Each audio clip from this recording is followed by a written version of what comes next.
Tara, when one person sings that song, it makes a difference. And when we all sing that song, I don't know about you, if you're having the same experience that I'm having with the energy that's flowing. When we all sing that together as a community, as a common unity and harmony. And we all look in that and look in ourselves and are that. And experience that, experience the width of that, the depth and the breadth of that. This morning I woke up with a new chorus of the song I Am, and I don't know what the music was, but sometimes I'll do a chant like the loving kindness chant, and it's just I am. And so it was like this chorus was going on, and the tune was just, it was like full body, just like we just did at the loving kindness. That's how I woke up this morning, with the I am. And that we can all tune in to that station and know that we are loving that place that's within us, and bring that place and bring that grace and that sacredness to wherever we are. And today's topic is that you can't live alone, and that we can be in community.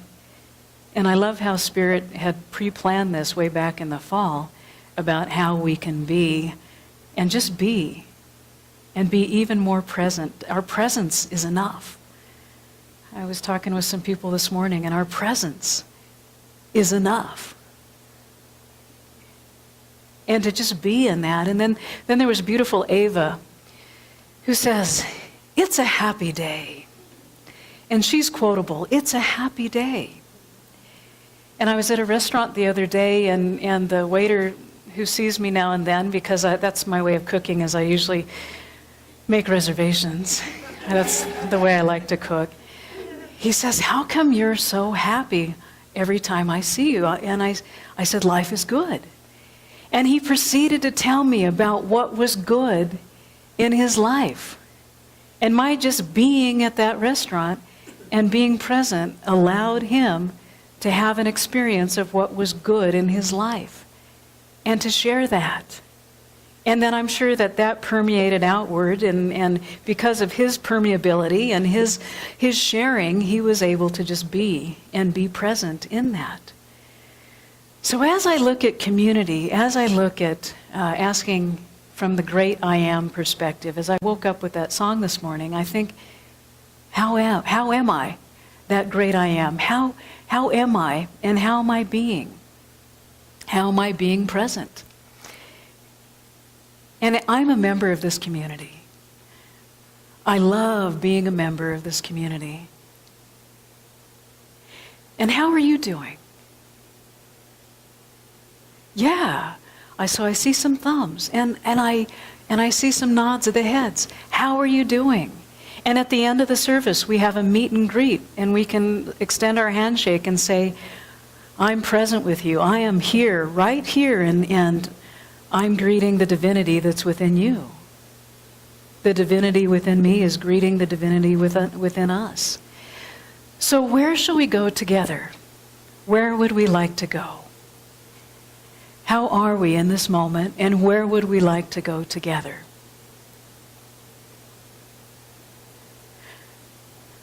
Let's continue to love one another. And if that's the one thing that we do by just being present from that I am presence, let's continue to love one another. And if that's the one thing that we leave with today, we can let our being and our presence be enough in that to love one another and to express loving kindness. There was more than one person who was singing that song, because it's already singing, and now we're tuned into that. And sometimes we need to check in with people and say, how are you doing? And of course, I'm talking to myself here. I need to check in with people and say, how are you doing? Let's love one another. And because we can't live alone. We get to live with our friends and our family. And I've relied on some friends in the last few weeks to I reached out, I think it was 9 friends that I have, a wonderful circle of friends who I called and said, hey, I'm loving on you. Would you like some loving? Let's love one another. And it's like, try this. Give this a try, too. And sometimes we get to be with people in a new relationship, even though we've known them for decades. We may have known people for decades, but we're in this moment being present and being. Our presence is enough. And sometimes we can say to people, I don't know if you've noticed, but I'm being with you in a new way. I'm being present in this very moment. I'm here for you. I'm being present with you in a new way. It's not the decades ago that I was with you. It's now. It's right here, living in this now very present moment. And to bring the energy of those more than one voice in that.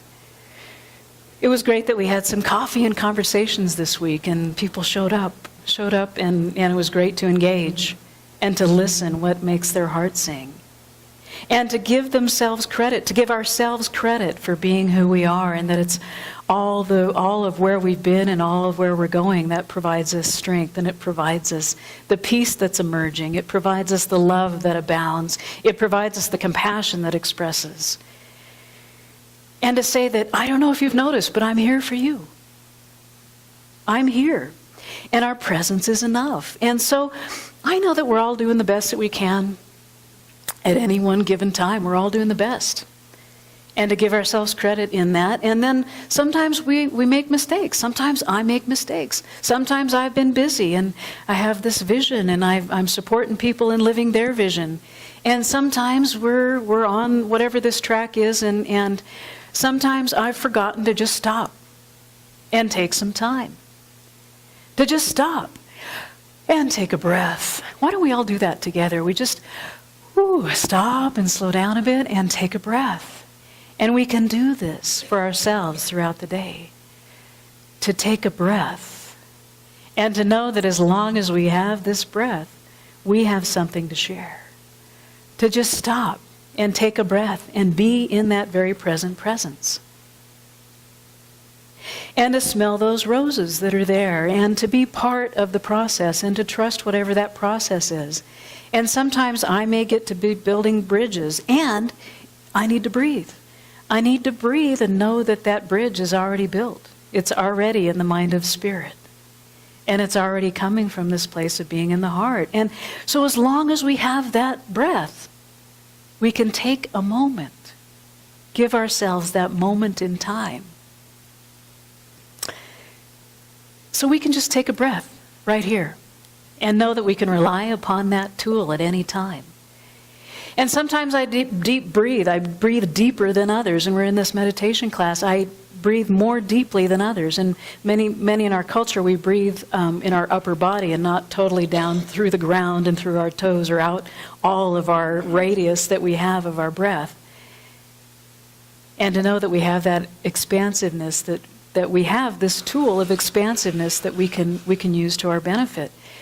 And I was talking with someone the other day who said that parents nowadays are teaching their kids to be uptight and amped up, and so that there's this tightness or whatever that cultural anxiety might be. And so to remember to just relax and take a breath, because they have all those modes of communication that are flying in and flying out. And to just center in the middle of that, and to know that we don't have to be amped up all the time. And it may take stopping and taking a breath, and to have that recognition and realization. And as we have that realization, we have that new revelation. And then things come to fruition. I can't tell you how we got a new bookkeeper, because Darlene Martinez needs 2 people to replace her. Yay!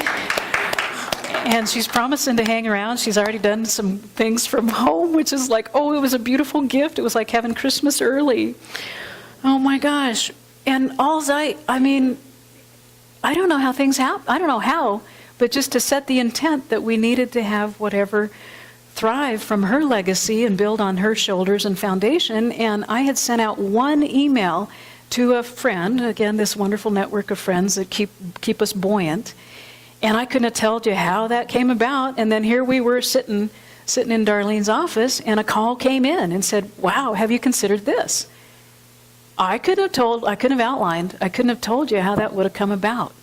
And to be able to use all the talents and the skills, and we're so fortunate to have Deb Evans, and we're so fortunate to have Kathy Azar. So Deb and the new admin, and keeping us up, loving and supporting us, and just being of that selfless service and that heartfelt presence that she brings. And for Kathy, if you're here on Monday afternoons, be sure and stop by. We had a team of people ready to receive that call. We hadn't made an outbound call, just one email, and it was forwarded on through our network, the network of this universe. And to know that whatever dots are connected, those were already connected. And so sometimes we just get to take a breath and connect those dots and get ready to receive. So we ask ourselves, what are we ready to receive?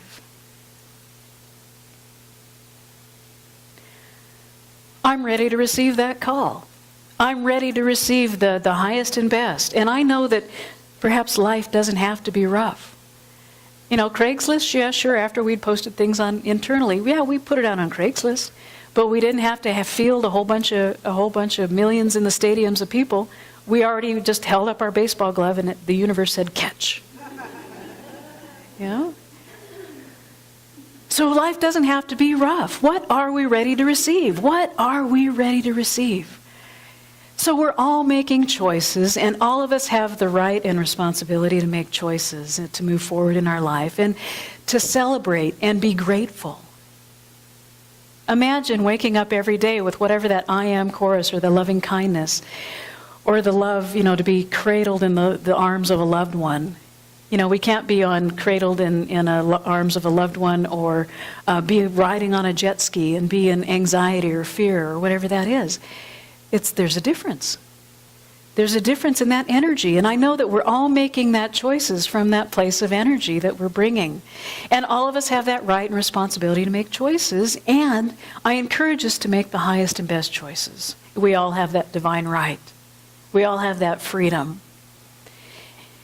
And we have emotional freedom too. Our book of the month, again, Spirit picked a while, months ago, by Dr. Judith Orloff. She invites us in emotional freedom to picture ourselves trapped in traffic, feeling utterly calm.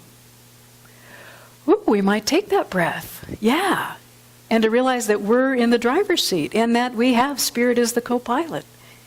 That we have that imagine our imagination being unflappable and relaxed in times where our spouse or our child may lose their temper. What if we were peaceful instead of anxious?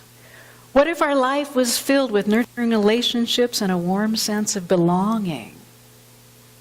I was showing someone the other day, and it was like, okay, put your right hand on your left shoulder, put your left hand on your right shoulder. And we can remember this too throughout the day, that we have this belonging and connection. And what if our life was filled with that nurturing? And this may be what it's like to have freedom. And then we even open that up further from that place of that centeredness. So what Dr. Orloff shows us to do is to, number one, turn away from the negativity. Sound familiar? Like Dr. Ernest Holmes, the founder of the Science of Mind, which is a guide for spiritual living, would say, turn away from that which is not serving us. And number two, respond constructively. And number three, allow the highest and best in any situation. To come from that freedom which liberates us.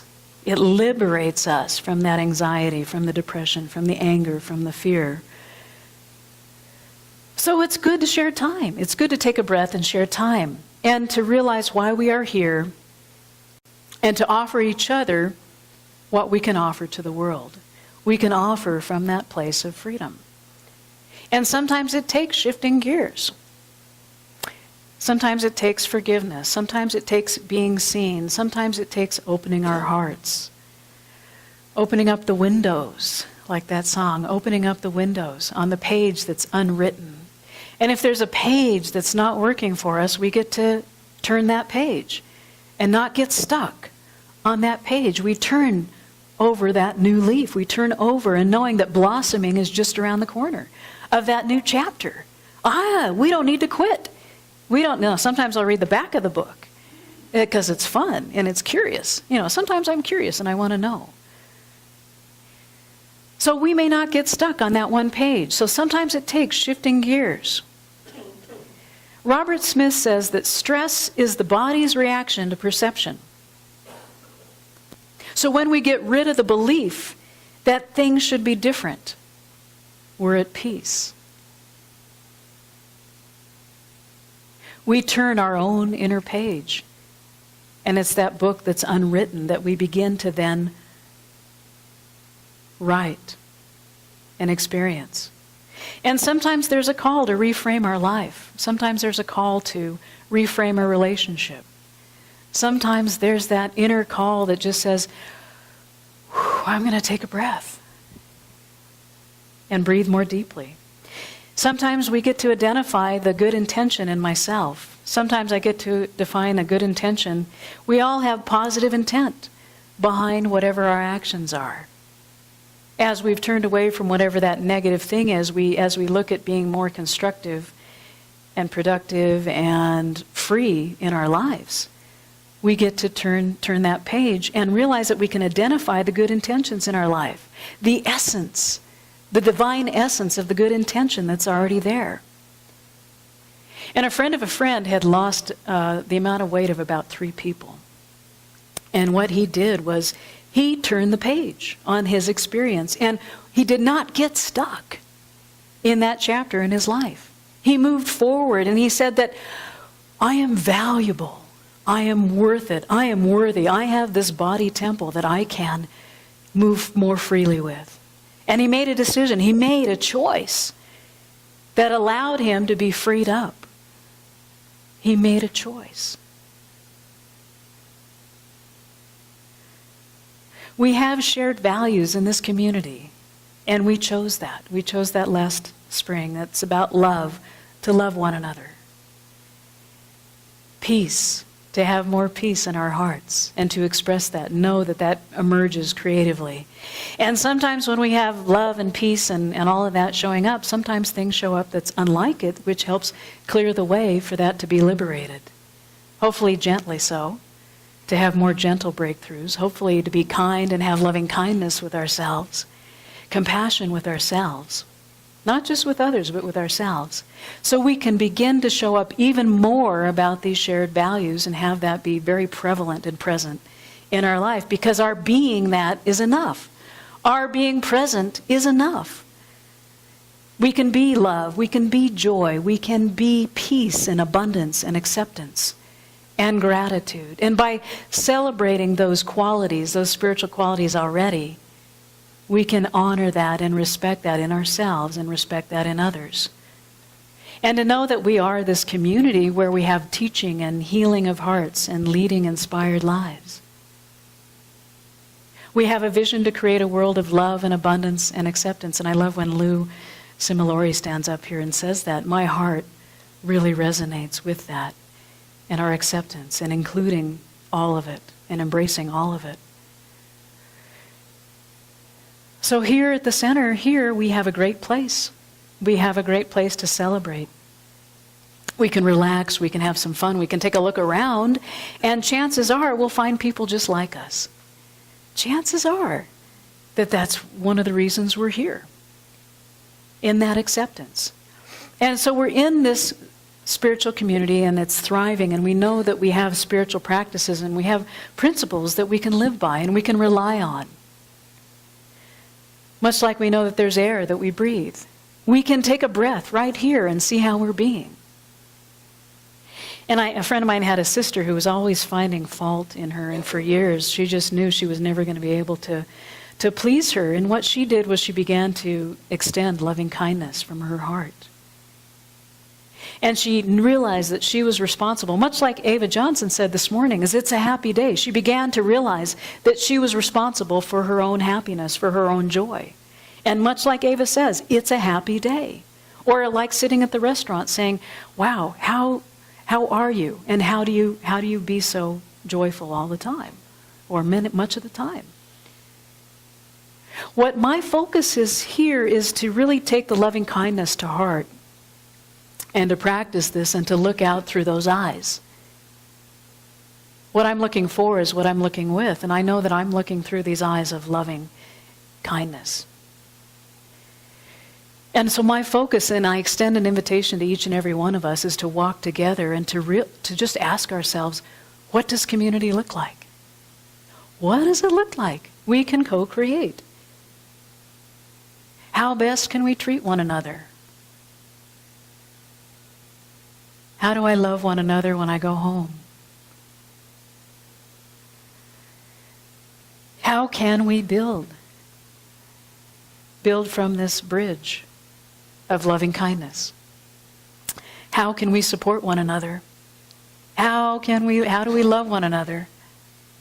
And how can we make these principles alive and well in our livingness, in our total livingness? Not just partial livingness, but we have total and complete, full out, full livingness in the fullest of blessings.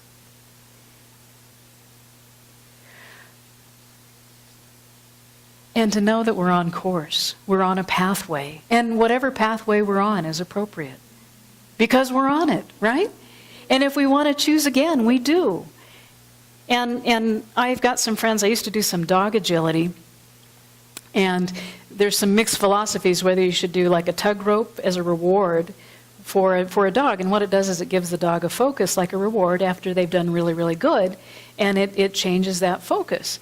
And others would say that it's not good because it might be an alpha kind of thing where you want to be sure you're orchestrating it correctly so that it's more about play and less about the alpha. The alpha dog is usually one that has all the good stuff, and sometimes we'd have like an alpha toy that we'd keep up high on a shelf, and we would bring it out and share it. When I see dog people smiling, we'd bring it out, and then we would say when the game began and when it ended. And so if you have a dog who's kind of just like relaxed and calm and chill, it's okay not to have so many rules around it, and you can just relax and chill, like us taking a breath here today. So less of those things are necessary. But if you've got a dog who is more rowdy, you want to just be careful about how the arena that you show up into play. And so much like spouses and kids and parents and sometimes there's growling, but it's more about play. And do you ever growl? Sometimes I growl at myself, right? Ever growl at yourself? So sometimes that growling is a part of that process. And I remember Dr. Peggy Bassett, who in the 80s, I was with her at the Huntington Beach Church of Religious Science and helped with her pastoral care program. So I got to be in listening places and visit people and have I chaired this program called the Heart to Heart program, where we would reach out to people and give people calls and see what their needs were and listen to their needs and create programs around that would help them thrive. And there was someone who asked Dr. Peggy, she says, how can you help thousands of people? How can you do that? We had about 3,000 people at the time. And it's kind of like, when you're at a family party and you've got people who may want to drag you through some mud, like at a family party. They were asking Dr. Peggy, how do you help thousands of people? And she said, much like a tug-of-rope game, when you usually have like a marker in the middle and people on the rope, and there's this marker, the point is to drag people away from the marker. The farthest away from the marker is the one who wins. And what Dr. Peggy said is that as I stay on point, as I stay on course, I know that there's that balance and harmony and that I'm on course. And so we said, how do you help thousands of people? And she says, I don't pick up the rope. I don't pick up the rope. And of course, she could navigate and love one another.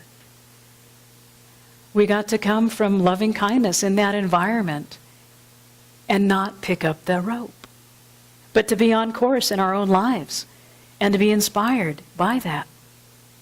Dr. Ernest Holmes talks about in How to Change Your Life, he elaborates on our Declaration of Principles, which he had spouted off to a reporter one day when they said, well, what do you believe? This is the direct Declaration of Principles. What do you believe? And so he talked about loving kindness and how to stay on course. He says, we believe in the eternal goodness, that we're all good. We believe in the eternal goodness, the eternal loving kindness, and the eternal givingness of life to all. It's that nature to give and to move in those pathways of our spiritual experience. And that, yes, it's a part of our awakening in this journey of the highest and best good. He says that the Spirit gives itself to everyone. The presence of God is in all and through all. My presence is enough. My beingness is enough. And to show up as that. So it doesn't mean that we continue to live in whatever mistake or dissonance that we may be experiencing or upset, whatever that is. It doesn't mean that we continue to live in that without suffering from that, but we must transcend. We must transcend that. And Dr. Ernest Holmes says that is, we must transmute hate into love, fear into faith, and a sense of separation into conscious union with good. When we have done this, the entire record of the past is blotted out. As we turn away from that, it's blotted out, and we are again free. Freed with that freedom with which the Almighty has already ordained us to claim as our own. And any particular sequence in our life can be transcended. The same believing in our hearts which brought us poverty and sickness can bring us peace, wholeness, prosperity, viability, wholesomeness, health, balance. And so coming daily to the fountain of life, we can be renewed in our mind and our thought and our spirit, and we shall find that we're renewed in our bodily affairs, in our physical affairs. And again, we're reminded of 3 steps to love one another. To let my being and my presence be enough, and to express loving kindness. So let's take another breath right now and to see how we're being, and to know that we're loving kindness of our own heart and our own lives. And that we can't live alone, but we have our community to support us. And what I'd like to do is, I have a couple more things, is we have a respectful communication piece, which we've handed out, and it's like, try this at home. It's like better than having a cereal box. You know, you can have this on your breakfast table, and you can try this out with your family and your neighbors and your partners. And what I'd like to do, and if you want to contemplate it and not read this with me, that's okay. You can take it home. You can take it home, and you can just try this at home. And it's amazing what transpires. And so it's called respectful communication. And when we had conversations with coffee last spring, we all went over this. And when we've had gatherings, we've handed this out again. And what it does is it brings us close to our heart, so that we can have our own place of peace and love one another. So I invite us to say this together. And if you want to, again, if you want to just absorb whatever this possibility, explore it as a possibility in your life. And take this home. So it's called respectful communication, and it comes from some of the larger centers for spiritual living. And it's a guideline. It's like the Science of Mind textbook. We have a guideline on things that may be workable and work in our lives. So if you'd like to join me, feel free to explore. Respectful communication. If you have a problem with me, come to me privately. If I have a problem with you, I'll come to you privately. If someone has a problem with me and comes to you, send them to me, and I'll do the same for you. If someone consistently will not come to me, say, let's go to the minister together. I am sure he will see us about this. I will do the same for you. Please don't interpret me. I would rather you ask me what I meant. On matters that are unclear, do not feel pressure to interpret my feelings or thoughts. I would rather you ask me. I will be careful how I interpret you, and if I am unclear, I will ask you what you meant. And if it's confidential, don't tell me. If it's confidential, don't ask me to tell you. I do not read unsigned letters or notes. I do not respond to unnamed complaints, some of which begin with, I've heard several people saying. Please do not hint to me hoping I will understand your need to know what you intended to hear. I prefer you to say exactly what you mean. I will not hint to you hoping you will understand my need or know what I meant you to hear, what I meant you to hear to say. Hello, I'm going to buy a vowel. Let me do that again. I will not hint. I will not hint to you hoping you will understand my need or know what I meant you to hear. I will try to say exactly what I mean. Parking lot or hallway griping is poisonous. If you need to complain, please do it only with the intention of healing it.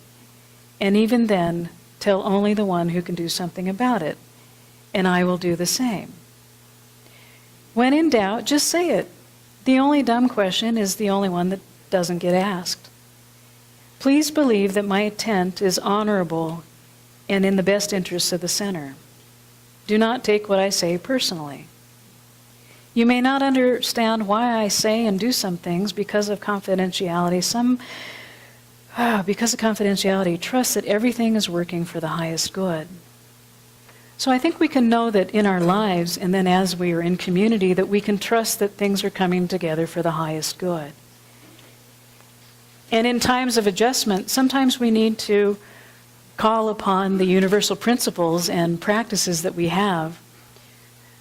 Dr. Ernest Holmes says in the Science of Mind textbook, and when he talks about the need for us to prove the principles to our own selves, he says to be able to have our own demonstrations and to recognize and see when they are taking place is what we're up to. To recognize what is taking place and see what we're up to. And one of the things that I've noticed is that quite often what happens when I create something in my life, when I set an intent, when I use a spiritual principle, and something miraculous happens, I find myself talking about coincidence or how it could have happened anyways, like the bookkeeper just coming out of a phone call. The simple truth is that it is a reflection of what I'm affirming. It is a reflection of the affirmative prayer and the principles that I believe and actually become a reality in my experience. And to own that. And I recall years ago that when I was just starting work, and I was concerned and I was receiving a lot of bills, and so I'd go to the post office box and I would receive a lot of bills. And I just kept receiving more bills. And there was one bill that had an uncanceled stamp on it. And that made all the difference. It was unstamped and I could use it. It shifted my perception. I was able to turn my attitude around, and the next day after that, the checks began to come in. They didn't begin to flow for any other reason except for I changed my mind. I changed my mind about how I viewed what I was getting in the mail. And it didn't necessarily, it wasn't something other than I was like law of attraction kind of thing, but it was what I expected, what I anticipated was what I was getting. What I was anticipating was what I was getting. And so I began to anticipate the good, and I began to anticipate that I would receive something. And be grateful for it, to celebrate and be grateful. I began to anticipate I would receive something and be grateful for it, and I got everything. And this was not only the case, but just in receiving checks in the mail, but it was also the case of everything that was happening in my life. And if we do not expect that we are going to love, we won't receive love. And I remember Dr. Peggy saying about celebrate your manifestations. And in any time of adjustment, we can have that sweeping place of changing our own attitude, much like receiving that uncanceled stamp that changed things around. So when we step into an attitude of anticipation, of joy, an attitude of celebrating, an attitude of the principles that we practice, and at that time, everything flows through us. It's a good way to deepen our faith. We can look around at the experiences that we have and celebrate the manifestations and look at the things we want to enjoy in life. We can anticipate and be grateful. We can have an attitude of celebrating. And we're going to have a lot of celebration here before we're out that door. We're celebrating already. And knowing that we can build on that foundation, and to know that we can be the true person that we're meant to be, and that we have a great opportunity to grow spiritually together. So let's prepare to be amazed. Let's take that breath and prepare to be amazed and to move forward in that. And I know that sometimes blossoming is just around the corner. And that spring, I heard the groundhog came out and said that we're going to have a little more winter, but that spring is just around the corner. And that we can flourish in the loving kindness. We can flourish in our own heart, and to know, please know that we are loved as we love one another. Please know that we are honored. Please know that we are loved, and please know that we are honored. And I'd like the practitioners to go ahead and rise, and we'll join in that honoring and that celebrating of that place, of that courage and strength and oneness and peace and all of those beautiful values of what we are. To know that we are loved. We are loved so much. In the place of the infinite presence, knowing that, yes, this presence is enough. Spirit is enough. There is that which is so worth it and valuable and valued. And knowing that the highest and infinite possibilities are unfolding with divine grace, in divine guidance, with divine ease. And there is the inspiration, and knowing that God is this oneness, and being in the oneness and the vibrant vitality and the viability and that strength, knowing that there is the courage and the beauty which is unfolding gracefully and in all of the graciousness of the one. So being one with one, knowing that each and every one here is in this unified field of oneness, and that there is this community, beautiful community and common unity. There is the unity and harmony which flows and knows that there can be nothing in its way, that there is a beautiful pathway, and that there is joy in our step, that there is peace and love and gratitude and fullness of acceptance. And we love one another in all of the loving kindness, and reaching out to ourselves as our own best friend, and then knowing that there is this friendship that takes place in our hearts, in our minds, and shows up in the beauty of our experience.